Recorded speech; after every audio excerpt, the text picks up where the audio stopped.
That's a very interesting comment and question. And there's many important pieces to it. The first important piece is this, and this answer doesn't mean anything. It's truth, so I'll say it, but it won't solve the dilemma. But the dilemma that you're presenting, what is attachment? How, if ever, can we use it positively? You're saying, is it pure ego? If we let it go completely, what do we have? I mean, there's a lot of questions in there. How can we want things in the world without attachment? We can never, ever answer this question intellectually. It won't work. The intellect might get us to the point that says, I want an answer to this question, so I'll go to Ananda this morning. That's the rational mind, and that's good. Or you just have an intuition. People just wake up and they find themselves here, literally. That's good too. But obviously we're all going to use our minds to some degree. And in this area, actually, to a large degree, this area, and we were drawn here, so we're here for a reason. But this Silicon Valley, Stanford area is all about the mind. And it's a powerful energy that we're in to try and transcend that, which is actually the heart of the answer to this. There is nothing in this world that we can have, own, do that's a positive thing. I mean, if we want to go out and steal, that's not good. That's a doing that's not good. But I'm assuming everybody here, you're talking about providing for people that you love, so you have to make money, and are you attached to that? That is a dharma. That's a responsibility. That's a good thing to do. It's not in the doing. It's not even in the desiring of something. It's all in the attachment to it that we go off course. Because we can't, it doesn't matter what we have in the material world either. And it's complex because either they're possessions or they're responsibilities. I mean, there's a broad spectrum. The most important thing is to not be attached. And as soon as we're attached, it's ego. Everything's ego. Sometimes I'll say to people, why did you do that? And they'll go, oh, it was just karma. Everything's karma. What does that mean? There are two phrases that we use all the time that always apply to everything. Ego, because we're human beings, and karma, because we're all driven by karma. We'll never get away from it as long as we're in a human body. So the practice is not to need to have nothing, but to not be attached to it, to be able to have it, enjoy it.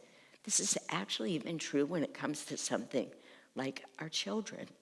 Those things that we hold so dear, it's actually the same thing, but we should probably all start this practice with more simple things, like a pair of shoes or a car that we love. We shouldn't start the practice with our children because that's really hard. But being really hard doesn't make it nonetheless true. Those are really not our children. They're actually, as we all are, this concept that makes no sense to the logical mind, none. We are all God's children. And as soon as we can realize that God is taking care of all of his children, sometimes through us, as soon as we know that, which is a high bar on the spiritual path, I really want to say, to remember that in daily life, that God is taking care of our children, obviously through us at times.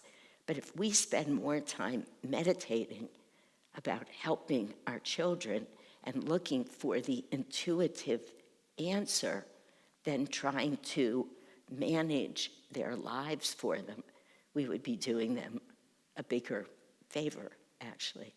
I mean, this is very hard because I've always said there's a few things you can't talk to people about, most people. One is religion. You can talk, but I don't think ever in my whole life. The only time I might have changed anybody's mind is when Kushi and Piyush came to the first night of Raja Yoga, and they were going to leave. And I saw they were leaving, and they were this cute couple. I didn't know them. I said, "Where are you going?" And I'm going to embarrass you for a minute, Piyush, I'm sorry. This was years ago, many years. And they said, "We're leaving." And I said, "Oh, why?" And they said, "Well, we came and we wanted, but we already know this." That's what they told me. So we spent the rest of the evening, do you remember, with them not in class, but rather the three of us having a discussion. And that was God helping his children through this channel. But I mean, it was a right turn. I mean, it was probably one of the biggest blessings of your life, mine too.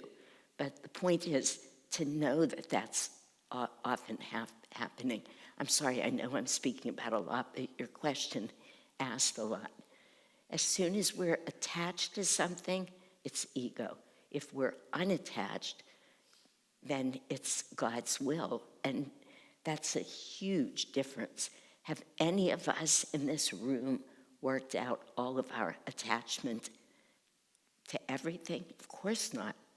But the longer we're on a spiritual path, any path, but genuinely on it, working it, being involved in it, coming to things like this, services, classes, satsang, the right music, all of it, soon we find ourselves being less and less attached to those things that mattered so much. I mean, it's just hard to say from the most mundane. You all know that I practiced as a physician for many years, and it was very important to me to be very well dressed and dignified. And I was always in beautiful clothes, gorgeous shoes, carried myself in a certain way. So when I walked into the office or the hospital, wherever I was going, it just commanded a certain respect. So I had a closet full of clothes that I loved, and shoes even more. And then suddenly, over the years, I found myself not being able to stand having all of those clothes. It was like they were weighing me down.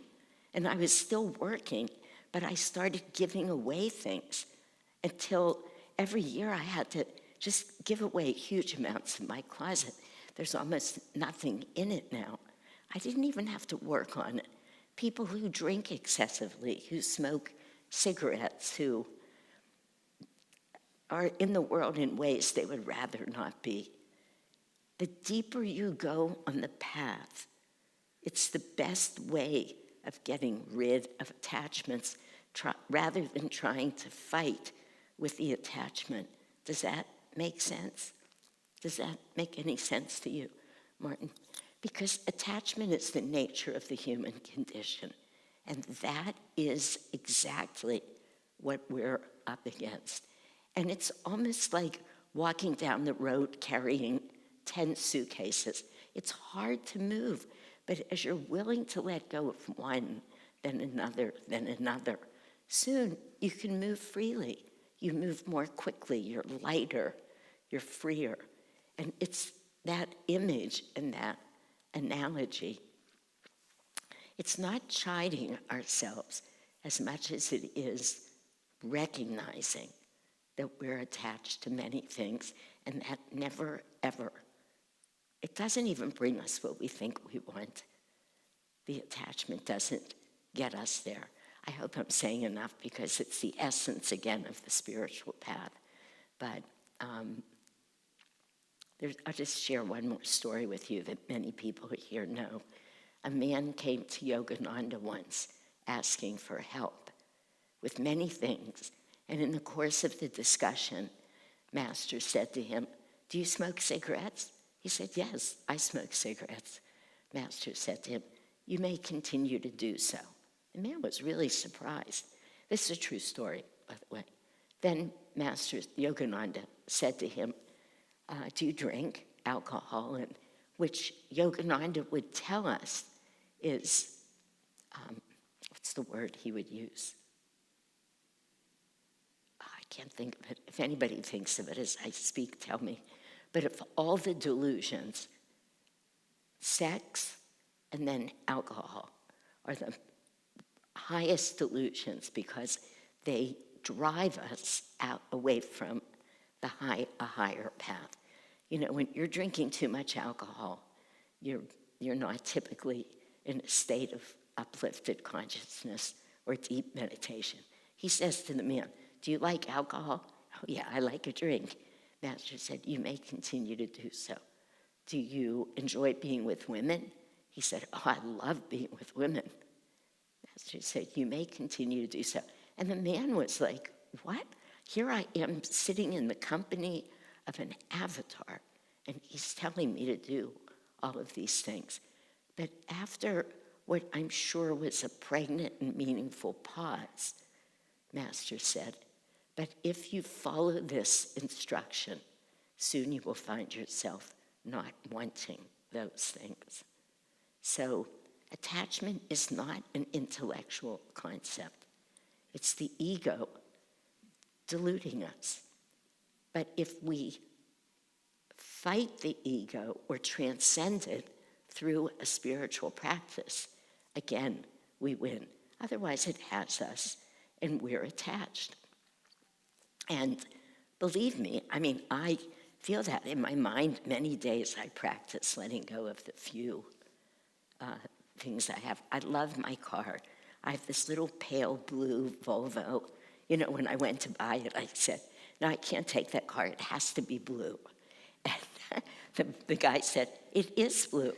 I said, "No, it's white." "Nope, it's sky blue." And sure enough, we went out and looked. I was attached to that. I was not going to buy that car if it was white.